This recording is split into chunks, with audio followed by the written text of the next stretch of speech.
guest and brings out the facts. Nothing to hide.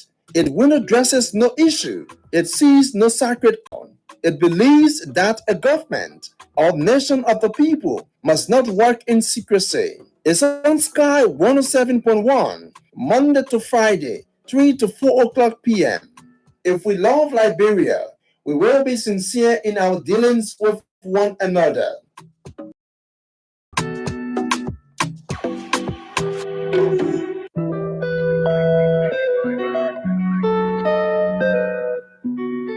It leaves no stone unturned. It asks the hard questions. It uncovers every secret that's worth uncovering.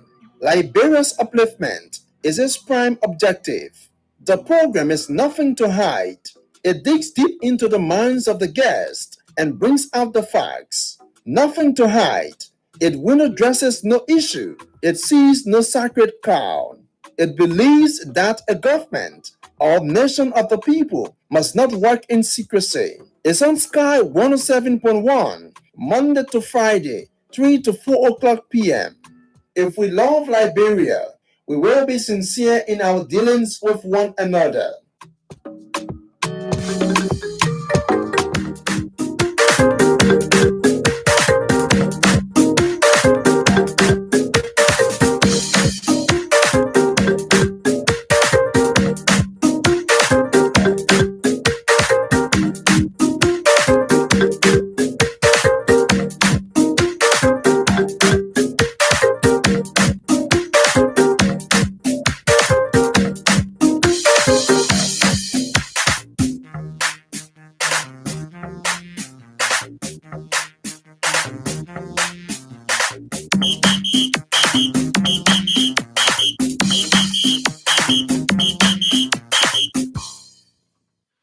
Good afternoon and a pleasant welcome to a very interesting edition of the program, Nothing to Hide on Sky 107.1. Today is the 19th day of July 2021. My name is Matthias Labindi.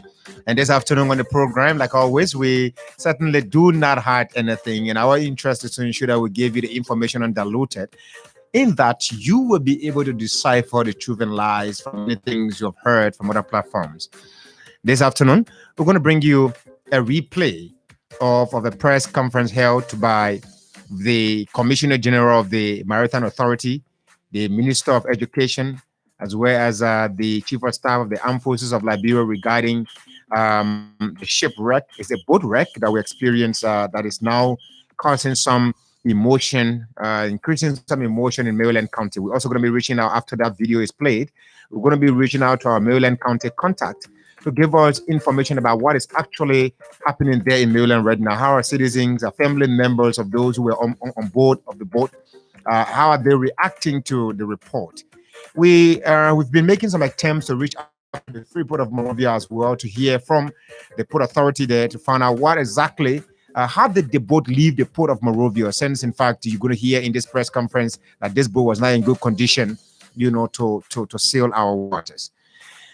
Have you heard that Bishop David Oyedepo of the Winners Chapel Church has sacked 40 pastors from his church, all right, on grounds that we're going to be giving you some reasons behind the sacking from what we've read so far from some news outlets in Nigeria as well as BBC Pidgin.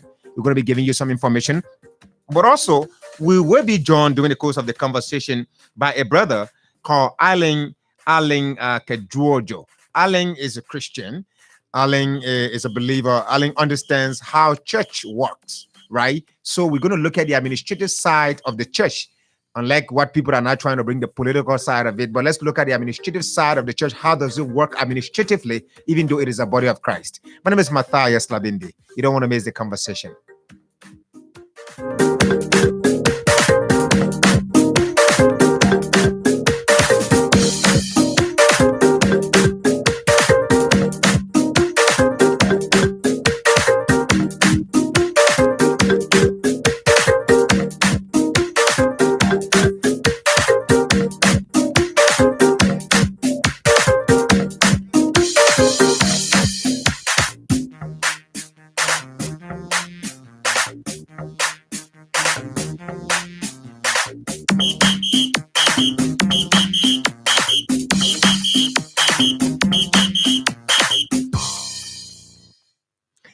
That's right. This is absolutely nothing to hide here on Sky 107.1. We are here Monday to Friday, 3 to 4 o'clock. My name is Matthias Labindi. Today is Monday and it's the 19th day of July 2021. Welcoming you to this festive week. I consider it a festive week because by the time we're ending the week around the Friday, we should know that indeed we are already entering the July 26th because it's on Monday. You may not come back to work until Monday, at which time you're going to be celebrating the Independence Day. So welcome to it. Like I said, this afternoon, we're going to play a video shortly where immediately the situation took place. The first press conference that was held, we want to go back to that. Let's hear some of the things that were said in it by the maritime boss, the Minister of Education, as well as the Chief of Staff of the Armed Forces of Liberia. We're also going to be reaching to our contact there in Maryland County to give us information about how people are reacting to this news about this boat wreck, as many are putting it. So we're going to hear from him. After that, we come back and talk, a little bit of, religious news. The controversial news, as some are terming it, some see as a crime that the church should not be operating that way. Why should the church sack people for not remitting certain amount to the head branch? But if you look at it that way, maybe you're reading it from the kind of mind, or probably you're also looking at it because it's a church, therefore Godability exists there. So whatever happens, it should be swept under the carpet. However, if we were to look at the administrative aspect of the church, there where Brother Allen Ketuojo is joining us this afternoon to explain to us about the administrative aspect of the church, how it operates. But before that, I quickly want to share with you something. You see, Liberia, we've built a foundation, the foundation of stealing, right? That if you stay in the private sector, like some of us in the media who have been struggling, who have been surviving on just little income, not even earnings from institutions, sometimes we don't even get paid, right? But we keep surviving. Right. But immediately you enter government, the first notion that people get about you is that, well, these guys are going to steal. And of course, some people prove people right, that government is a place to steal and enrich yourself overnight. This report is really horrible of a young man who served as the port manager of Bikiana. And this report coming in, by the way, is being in a paper for some time. And I just thought to bring it in quickly. Some we're talking about, port and so on, and maritime and so. Mr. Charles MacArthur de Gore is reported that he has been suspended along with his chief statistician, by the way, Amara Kamara. Mr. Charles de Gore and his chief statistician have been suspended by the management of the National Port Authority for allegedly stealing over 200,000 United States dollars from the government of Liberia, monies intended for the government. This money, according to the information, these monies are remittances, by the way, paid by ArcelorMittal, and other Equatorial palm oil and so. But for the exportation of iron ore and palm oil out of Liberia via the port in Bikiana, Grand Bassa County. So the two outstation employees were arrested by agents of the National Security Agency for interrogation. 200,000 is not a small money. So when you see the children, young people, by the way, some of us, we are brave to steal that amount. It goes without saying that this is the foundation, this is the lesson our elders are teaching us. Some of them claim to hold PhDs, doctorate degrees and things. They claim to have attended the most, best schools, by the way, the better schools in the country. And so, but yet they lack morality. They feel that the only way they can get to take their children, their family members to the Bahamas and so is that they should not rely on the $2,000 they earn maybe monthly, $5,000, that's small. Because of what they claim they know, they feel so much entitled to Liberia, that Liberia is entitled to them, that Liberia should give them unconditionally. They don't really look at what they can give back to the country, but what they can steal at the time they are in office. So for a young man, two young people, to even muster the courage to steal 200,000, reportedly 200,000 United States dollars, that is not a news to me. Yeah, it's not a news because no one person under this administration has been properly investigated and prosecuted for corruption. There's been series of investigation conducted. The government started operating on corruption, on the foundation of corruption and deception as well. So even when some of the young ministers, junior officials of government are brave to steal 200,000, well, how far would that go? Maybe the investigation is going to be launched that, oh, well, man, these guys, nothing was found, with the guys. Once they are able to maybe give back at least 100,000, or at least $75,000. The rest of the money is going to be theirs. Maybe the suspension is going to go for some time and they're going to go right back to work because they're not going to go to jail. First of all, partisanship will play. This is Liberia. Let's join the Maritime.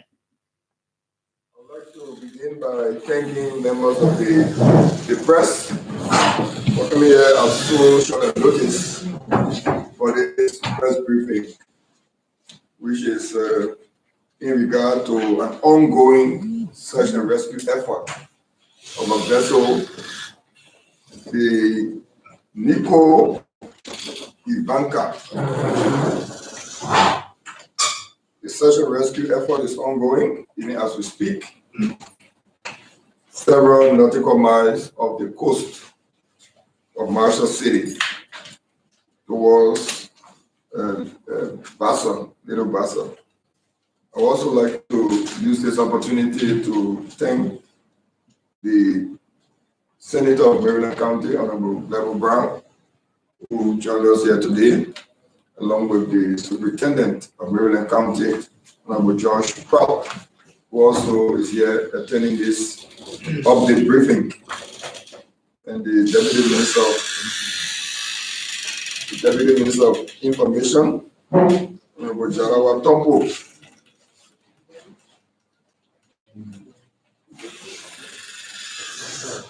Distinguished ladies and gentlemen of the press, and through you to members of the public,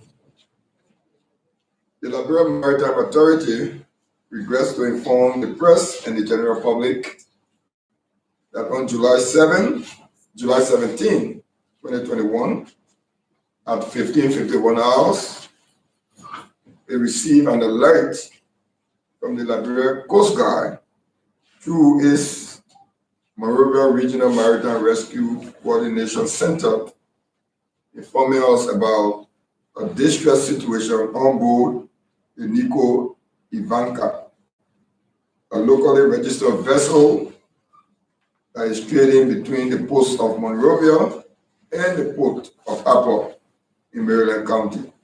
It is owned and operated by the Halia Incorporated.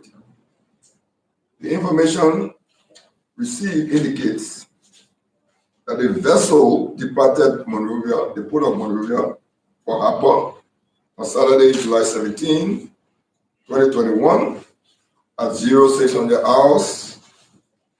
And while the vessel was on her way to Harper, about 6 nautical miles off the coast of Marshall City, it reportedly started to take in water.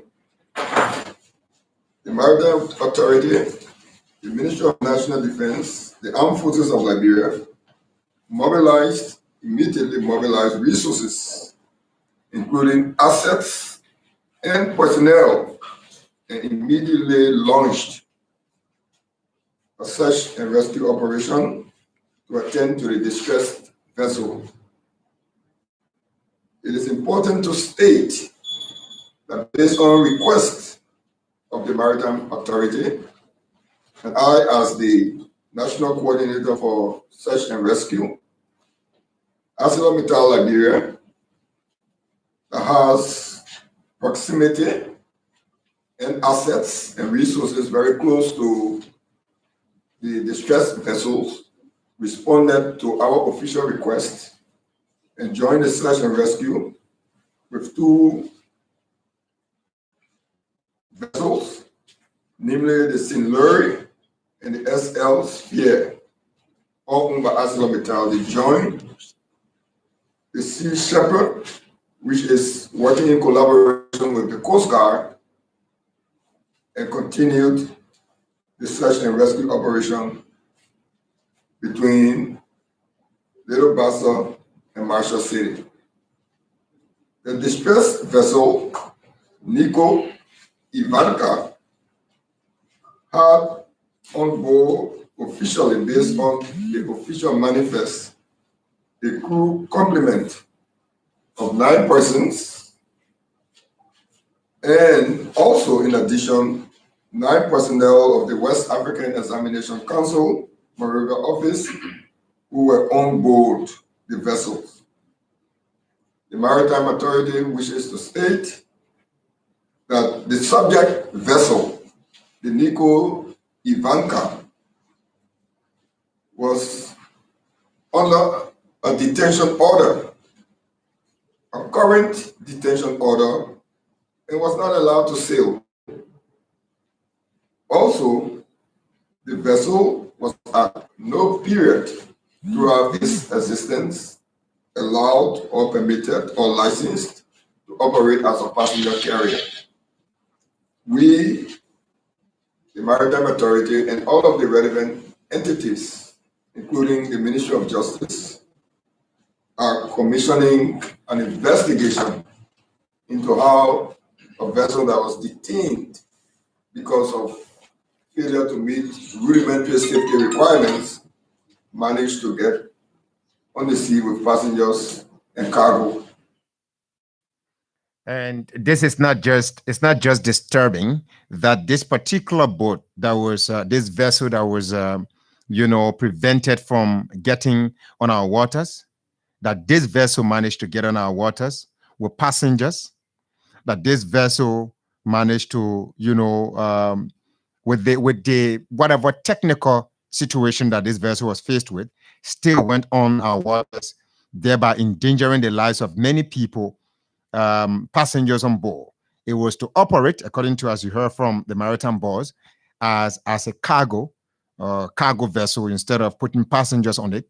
Now we have WAEC Liberia is faced with a serious situation where some of its staff were also on board of this particular vessel.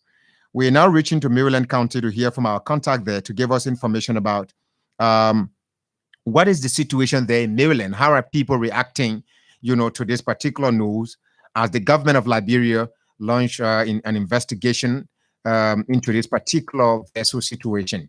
So we've just been informed that the government, the Maritime Authority, relevant authorities, by the way, Justice Ministry, as well as the National Port Authority, have heard, just a press conference some 5 hours ago, giving us additional updates on the status of this particular investigation.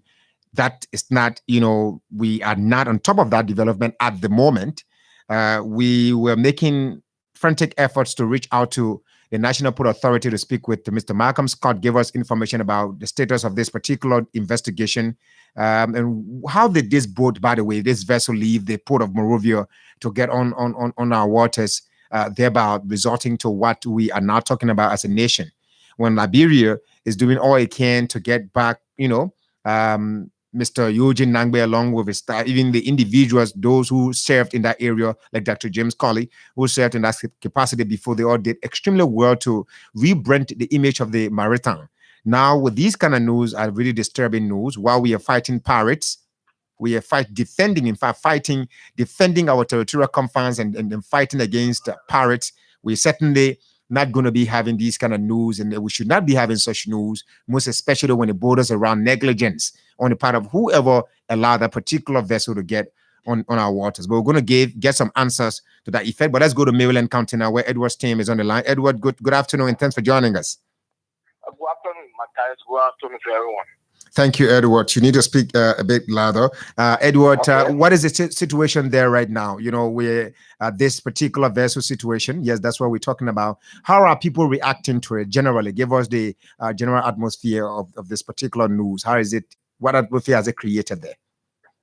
Well, thank you very much for having me. It's such a pleasure to be on the radio this afternoon to provide to our people as it relates to the current event when it comes to the vessel sunk yesterday, 2 days ago, around Marshall and Little Bassel, coming down to Maryland, bringing some cargoes and also passengers that were coming directly to Maryland.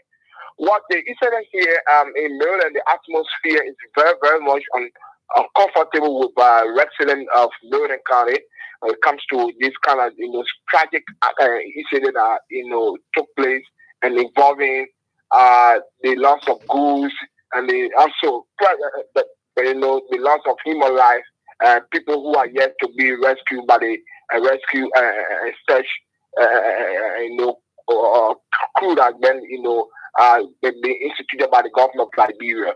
So to speak to the issue, Marylanders are grieving actually. In fact, yesterday, this was a talk show here on one of the community radio stations in Hartford, station owned by the William V. Stockman University called Phoenix Radio.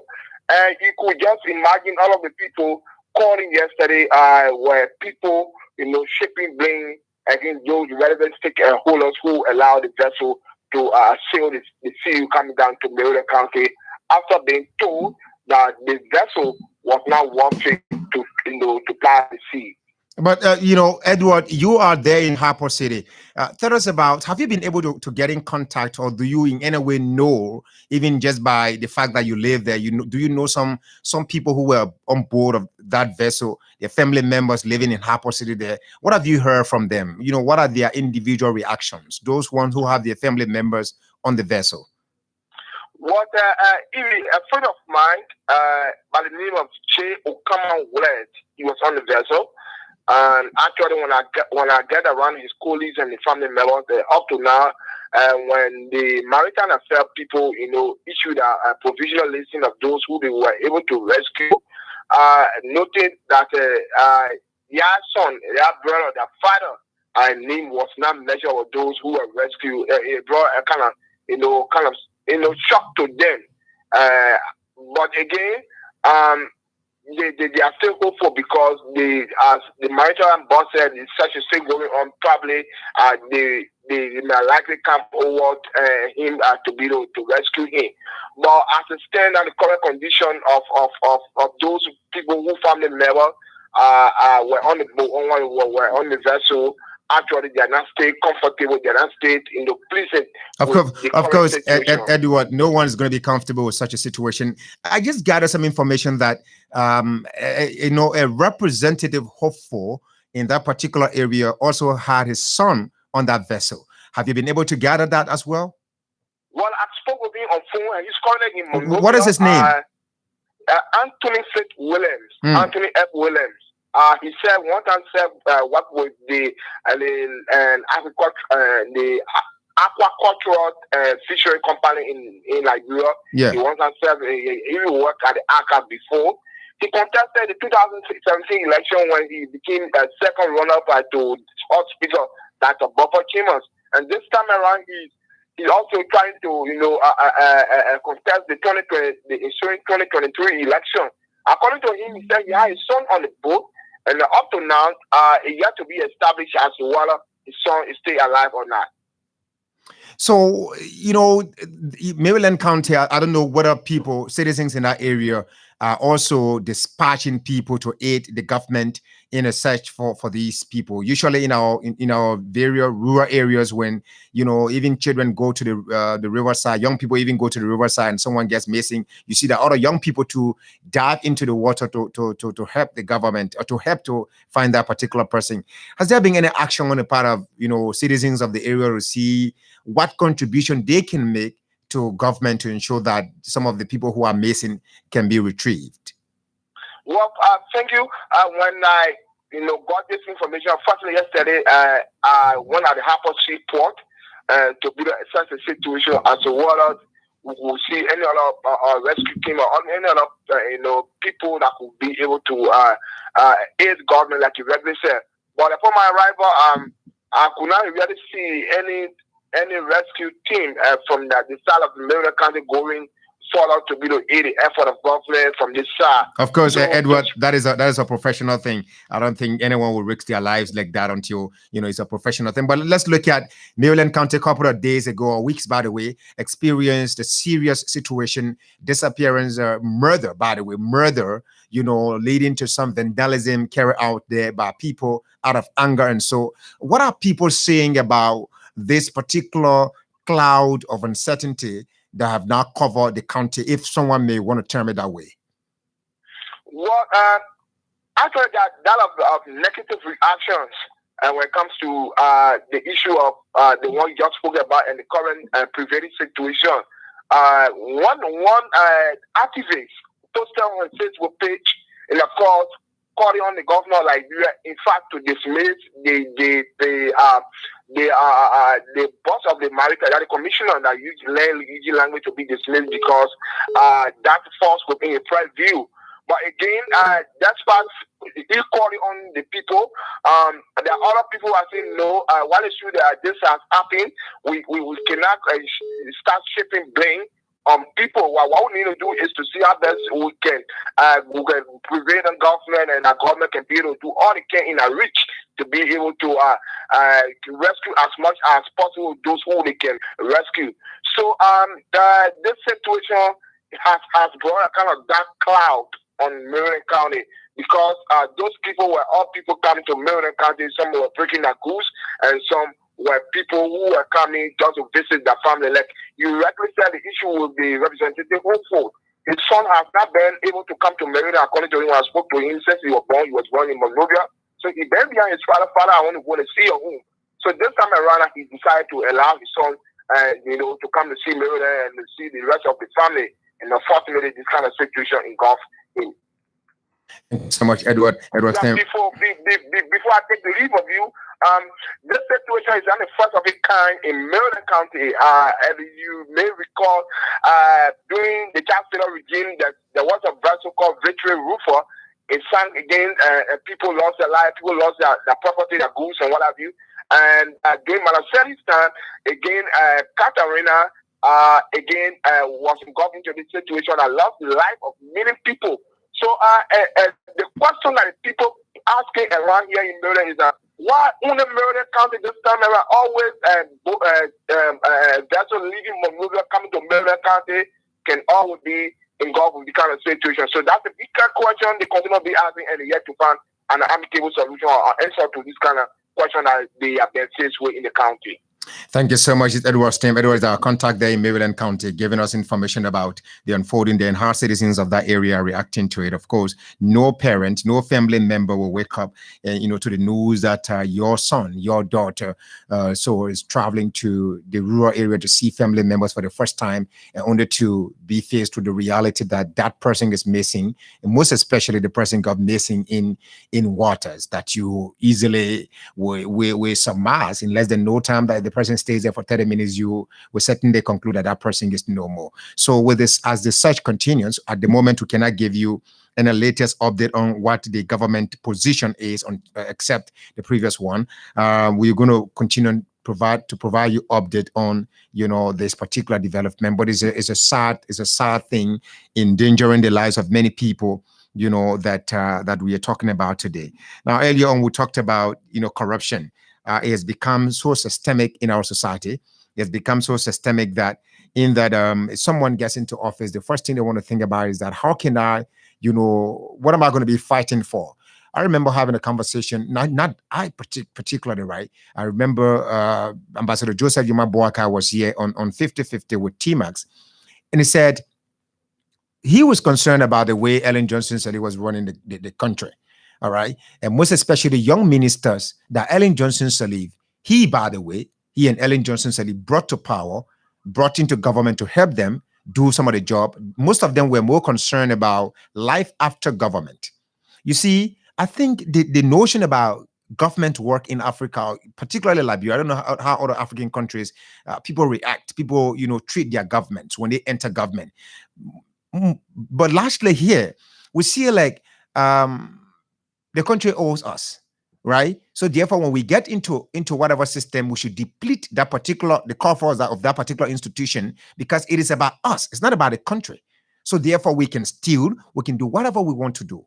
As long as we leave government and we are not seen as people who worked in government, but yet they have nothing to show, that is the morale that we should get for ourselves. As long as we can live a lavish life, that we don't deserve at the moment, okay? That only way people are going to see us as being smart. But if you work honestly, sincerely, justly, you're certainly going to feel that, well, I'm going to be leaving this government without any benefit. That's the reason why today we're talking about over 200,000 reported living stories. The port manager of the Kenya, Mr. Charles MacArthur Digor, and his chief statistician, Mr. Amara Kamara, they two have been, by the way, arrested, according to the information, arrested by the the National Security Agency, and they are currently undergoing investigation why they reportedly steal 200,000 US dollars remittances. What do I mean? That maybe you have like Sky FM owns this particular area, this entire land. Every other business organization that operates here should pay something to Sky, even though they are leasing from us or they are renting from us, but they should pay this amount at least annually or monthly. Those are remittances. And according to the information, ArcelorMittal and Equatorial Palm Oil made some remittances to the government amounting to $200,000. The two young guys at the port reportedly saw that and said, "But if our bosses can do it." Remember now, mobile money is on record. He said the president goes out of the country, solicits money, and puts the money in his account. With all this information out there, don't you think these are enough information for someone to sit down and say, why should I work in government and work like a fool out of here and be poor? It's better I steal. When I get out of here, at least I'll have a change of life. This notion is terrible. Let's talk religious news. There's this information we have, right now. It sounds somehow hilarious, but I don't think it is, or it should be seen that way. It should be seen, from that hilarious lenses, or we should look at it, with disdainful eye. How about if we were to open our minds and look at this particular development in a way that let's draw administration into it. Let's look at church. How do we run churches? Arling is here. He's going to help us. But before that, there's this report that Bishop David Oyedepo of Nigeria, great man of God, has sacked 40 members, 40 pastors from his church, from his ministry, for not remitting a certain amount, for not following the procedures. I don't want to talk about remittance because according to the letter here, that is believed to be from Bishop David Oyedepo, which I'm going to read for you right now. One of the pastors received this particular letter. Hold on for me a little bit. One of the pastors received this letter, and he took this particular information to the media. We're going to play you the video shortly. I think the producers are working on that. So now, this letter was served on the 25th of June, by the way, 2021, and it's served to one pastor. This is kind of blur. Sawi Nomo. Sawi Nomo is the pastor. Letter of release.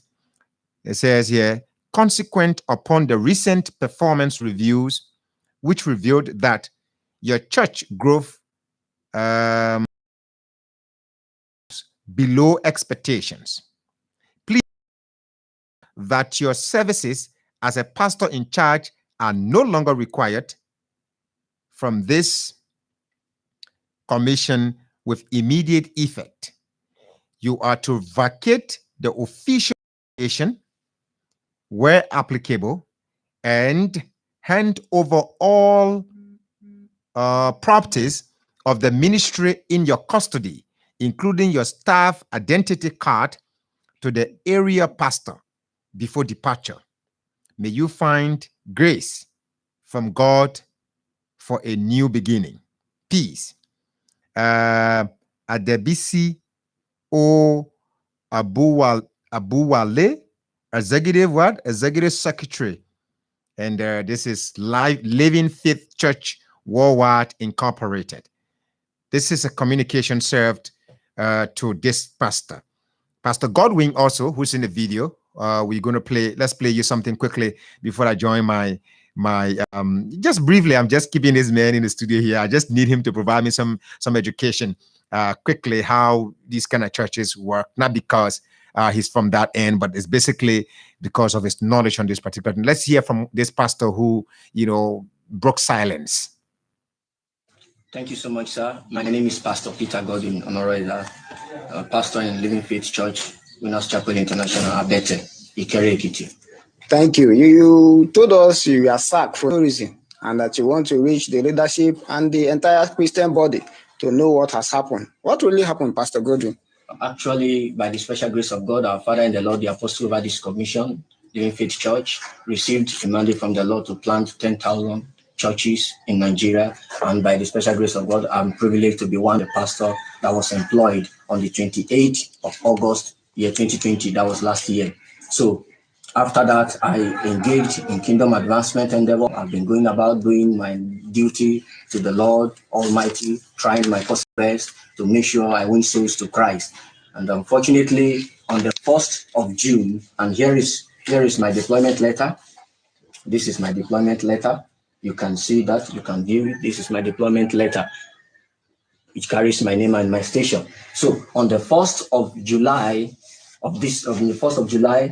I received a call from the state church that the state pastor wants to see me. So I thought I am the only one. So I was surprised. I went, and when I went, I saw some pastors, over 40 pastors seated. So I joined them. Few minutes later, we were issued a letter, and here is the letter. Here is the letter. So I tried to open the content of the letter to see what was there. I saw that it's a letter of release, and it says, consequent upon the recent performance review, which revealed that your church growth index falls below expectations, please be informed that your service as a pastor in charge are no longer required from this commission with immediate effect. You are to vacate the official accommodation and hand over all properties of the ministry in your custody, including the staff ID card, and to the area pastor before departure. So hand over all properties of the ministry in your custody. All right. So now this thing is making the rounds now. It's a trending news in Nigeria, and most of my friends, online, I'm watching their comments in the Pidgin. I can't read the Pidgin, so that's why I did not go for BBC Pidgin. And in fact, BBC has picked up this development, and I'm being joined by Aling Ketuojo to give us some information, basically how these things work. Aling, is the church a place of business, or a place where we should bring God's flocks to Him and take them to salvation? Welcome. All right. Thank you very much.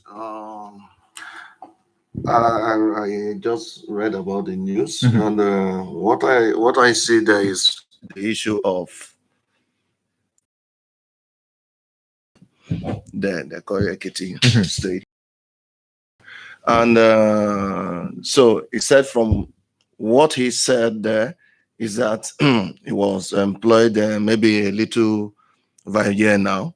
So he was called and told with other pastors that they don't meet up their cutoff mark of performance of increase and all. So that is the state.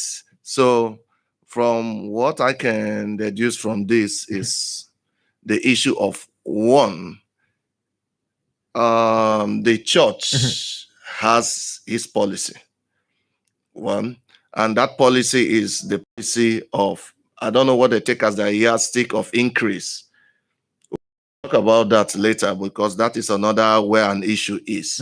Because sometimes, being in the church circle, they take the issue of numerical growth and financial growth as growth of the church. But in this case, the letter just said increase. So that is it's big, right? Yes, but I think it was told that it has to do with the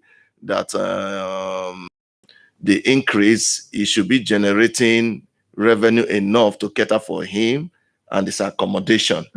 So maybe that is what is expected of them.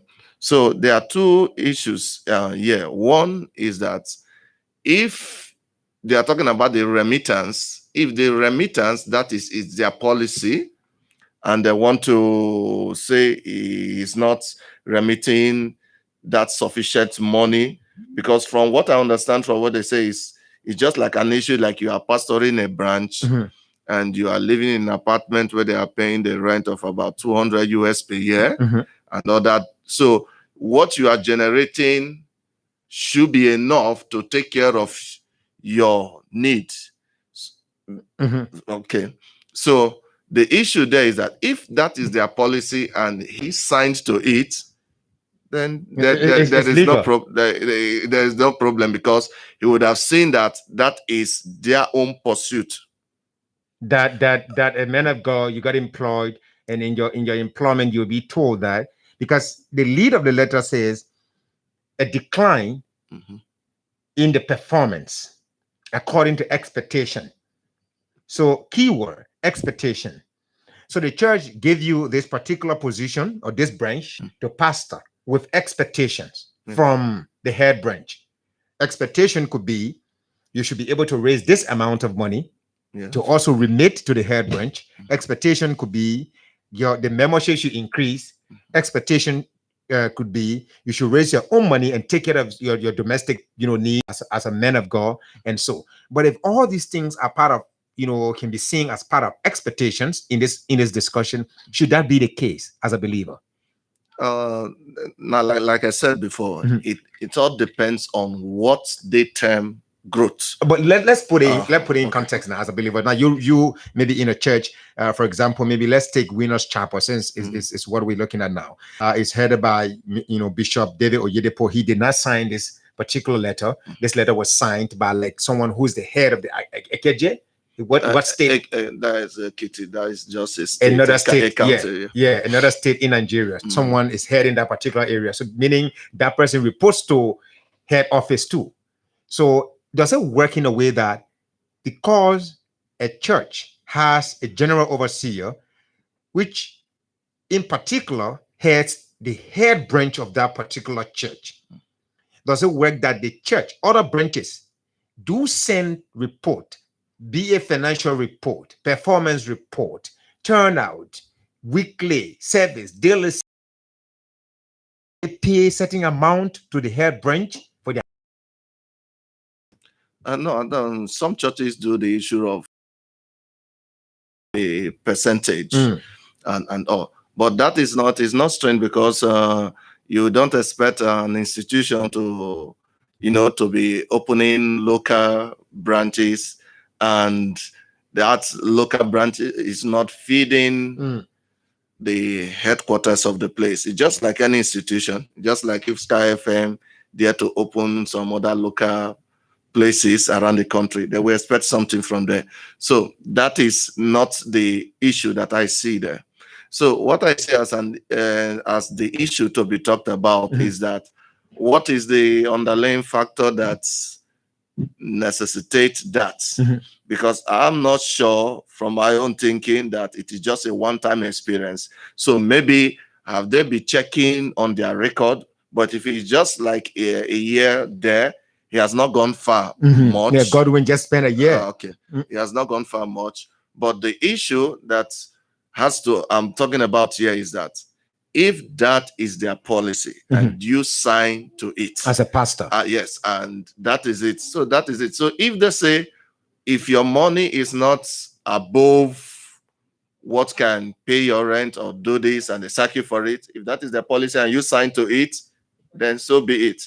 Why there are some churches like yes, that would take the issue of the spiritual growth as a sign of growth. Okay. You understand it now? But majority take numerical growth and financial growth as the issue of growth of a local branch, and which I see that is one mischief that shouldn't have been done. So nobody is talking about how are the people there, how is their spiritual life, are they growing, are people being saved, are they being regenerated there, are they being converted? But it's all about increase in this aspect. So it boils down to two things here. If he was, like he said, putting all his efforts to make sure he was in the church and he doesn't meet the church own cutoff mark, and that is their policy, I believe if that is the case, that God have better things. Put this to you, right? So you're a Christian, you're a believer. Should the house of God, church, by the way, is the body of Christ, isn't it? Should it operate that way? That we should have so much expectation in mortals that they themselves are prey to to falling at any time and so on, that we should have so much expectations from them. If they do not meet up with this benchmark, certain action should be taken against them. Now, look at the way Winners Chapel has been brought, to the public in Nigeria, many countries, BBC, most of the media outlets we're discussing it now. Should it be the case, by the way? To answer that question, one thing I want to clear off the air is that I think that action was taken by a state pastor. Yeah. But Winners Chapel. Yeah. And you don't expect the general overseer to deal with every issue. There are bodies even maybe in their national headquarters that deals with those issues and all. Mhm. So I But don't, it's the I church. don't, It's the- I it's the know, church. but Mhm. what I don't appreciate is pinning it on his person. Yeah, is where he's the general overseer of. But this is happened in a, we should not forget, it happened in local assembly. of theirs. So Whatever it to happens. answer the question Mhm. now, because I believe they should have said Winners Chapel sack 40 than pinpointing, because that is, I see that is not like they say Oyedepo caught them and fired 40 of them. But you read, So Bishop David Oyedepo allegedly sacked 40 pastors. So but whatever in the- decision taken by a state leader, that decision is a decision of Bishop David Oyedepo. Obviously, that's how the media analyzes it. You Okay. see the photo of that particular district or county pastor you're talking about. It's not even here. It's David Oyedepo's photo that's here because he's the head bishop. He's the founding father of the particular light ministries that we're talking about. That being said, you asked the question about whether is church supposed to run that way. Mhm. So, but that is one of the issues. Now, to my own church growth, local church growth should be turned by reason of growth of people's spiritual life. That is the true growth I believe that Christ we want, not just numbers of unconverted, unregenerated soul, noise-making people, thieves who come to church and do what they want to do. No, regenerated people. But one of the downside of it is that many churches take the issue of numerical growth and financial growth as an evidence that a pastor is doing well. But I know that is not heavenly way of saying somebody is doing well, because you can gather 2 million people and you are just managing them to be doomed. And Alan, this letter needs further explanation, because to say consequent upon the recent performance reviews, which revealed that your church growth index feels below expectation. Here you put growth in context. It could be spiritual growth, financial growth. The church did not spell it out, So it's something for us to now. Let me join. No. The issue there, I think, if it was not spelled out, but you can smell it what it is. It has to do with numerical and financial growth. That is what it all boils down to there. It's not spirit, because if it is a spiritual, they would have asked what is the state of the life of the people in that branch. But what I want to clear is this. If that is their policy and is signed to it, then so be it. You are not going to go and turn away their policy.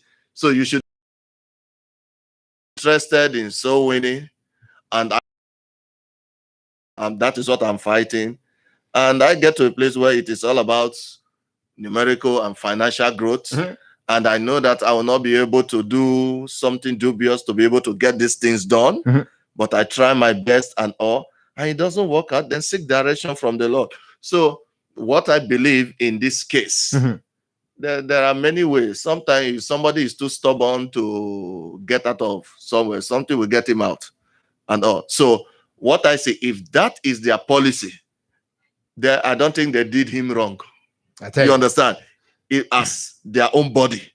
If that is what they set as their target, that every local branch must be able to cater for its generate revenue that is able to, because the implication of that letter is this. It means that you are not generating enough money to cater for you. But when your accommodation time reach, you call on the state or you call on your area that my rent is, you understand it now. And they say, but you are not generating money. Just like in the government and ministry, keep calling the government, oh, please fund us. What are you yourself? What are you generating? Let's hold it there, Ali. Okay. Let's hold it there. Engage your audience now. We have 8 minutes to go, and there you have it. Interesting topics here we have for you this afternoon. We're going to wrap up with Alan at least within 30 seconds. Just wrap up. He's provided some education the way the administrative side of the body of Christ. Let's hear from church to church, right? Not every church is operate that way. Let's hear from you now. Call us in the numbers 0777-777-107, 0777-221-223. If you're watching us there as well on Facebook, you can drop your comments. Invite someone. We also going to read out those comments for you. Better still, those of you on the YouTube channel, you can also drop your comments. We're going to read them out. Let's hear from this first person. Good afternoon. Good afternoon. Hello. No, that person is, just moving around with someone Hello? music. Yeah. Good afternoon. Yeah, thank you for having me on your show, sir. Go ahead. My name is George, and I call you from the Congo town there. George who? Darius. George Darius? Yeah, Go ahead. and I call you from the Congo town there. Go ahead. I have been monitoring the internet, and I've heard a lot about the dismissal of those pastors. But I don't know, maybe that's how churches run in Nigeria or that identical church. But I was with Winners Chapel before, and I have studied a lot about Winners Chapel. There are a lot of things that Winners Chapel does that I can even attest to. When it comes to those pastors dismissal, I think they did not carry money to support the headquarters church or to carry to the bishop. One of those proof, in 2004, the Bishop of Ghana, Bishop George Ajima, at that time I was in Ghana. I was not in Ghana, but I was in Nigeria, in Kinaland, and I was one of the choir directors there. And George Ajima took the church that he said he was never sending a dime to the headquarters church in Nigeria, which is in Kinaland. So there are a lot of things that I do know about Winners Chapel, a lot of deeper things too that I know. And I mean, so that's what happened. Maybe I sure that's the reason. And George Ajima sees the church. Ask Winners Chapel people. People who have been Winners Chapel from 2003. George Ajima said that the church in Ghana will not support any church over his dead body to support the church or to send money to Kinaland. And that's what they're always doing. Even the one in Liberia does the same. Other churches, other Winners Chapel churches. So this guy protested. That's what he's saying. They are not interested in Hello. somebody. Good afternoon. Men will be going to. What is going on? I have two persons on the line. Let's hear you. Hello. You're coming in very, very low, sir. Can you speak up a little bit? Hello, are you getting me? Yeah, much better. Go ahead. Yeah, that's what I'm saying. Even in Winners Chapel. What is the name? 2004, I even Hello. What is the name? But yeah, let's get the guy off. Which already done with him. Okay, let's put another person on. Hello. All right. So call us on those numbers 0777-777-107, 0777-221-223. Let's talk to the last person on the line and close up with Arling. Yes, you're listening to Nothing to Hide on Sky 107.1. Yeah, we've highlighted, three critical issues here. Reported corruption at Buchanan Port involving two young people. Some of those who are reportedly bringing embarrassment to our generation, that they are entrusted to work. If the young people are not given a chance to work again, we say, well, young people are not given the opportunity to serve. If they are given an opportunity to serve again, probably some of them have not seen maybe $10,000, $15,000, $20,000. So first time seeing $200,000, like billions of dollars. So I must take this one. After this one, I'm a rich guy. Anyway, do we have someone there? Okay. So Arling, you listen to the guy. Let's just close up quickly with Arling. Yeah. All right. Concerning what he said about the pastor, said that now, if you rose up to that place of being the national pastor of Winners Chapel in Ghana, and there you say, I will never. I think the noble thing to do is just leave the church. Leave the church. You Instead understand? of seizing the church. Yeah, because there are churches. It's not only Nigeria churches in Nigeria. There are Ghana churches in Nigeria. And there are headquarter churches in Ghana. Those local churches will still send remittance. This is how church they do the administration. There must be a percentage. But it is on the issue of when it has that this person must get this remittance at all cost. That is why I think maybe the issue is. But Okay. everybody, all Thank you, local Alan. churches. Let me just squeeze okay. in this last person quickly. Hello. Good afternoon. Let's hear you briefly. Mohammed Passory, joining from the Looking Down community. Let's- I listened to a various talking points, ranging from the Buchanan Port corruption saga and the Buchanan Port. Well, my interest in the pastor who is getting to a letter because the numerical strength or the financial strength, what it threw out now, was encouraging.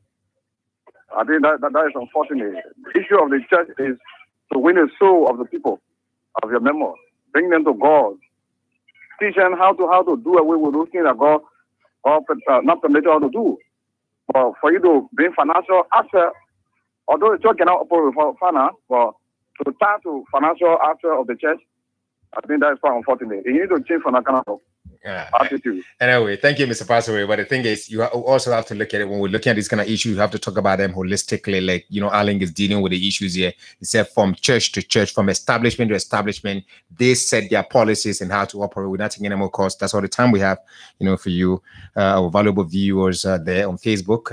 Alan, in 30 seconds, please. Just wrap up quickly. Okay. I believe it has to do with people of like minds. Mm-hmm. If you are interested in soul winning, and if you are laboring for lives to grow, and you get to a place where you see that the policy does not match your vision, I think the honorable thing to do is resign.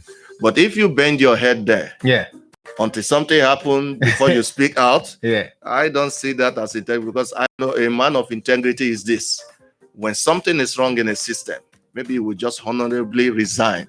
Not after you are fired, you say, I will talk, I will do this, I don't. But best of wishes for those pastors, and let us see, who knows, this could just be a stepping stone for them. Okay, thank you so much. It's Alan Kimin here this afternoon. Alan Katorjo, friend, he's a brother here with us. He's always here. Gain interest in this particular development. Say, I may provide some little education, and I think it was worth it. This topic that the Chief Imam Ali Krai is going to be speaking on tomorrow is a very great topic. It's a day of sacrifice in a bleeding nation, and he's going to be the one addressing the nation tomorrow, the Muslim community, on the at the Central Mosque there on Benson Street, on the topic a day of sacrifice in the bleeding nation, as Muslims observe their Eid, Kutab tomorrow. That's on Tuesday. My name is Matthias Labindi. You don't want to miss that particular message from Imam Ali Krai. He speaks around 9 o'clock in the morning. Keep listening to Sky.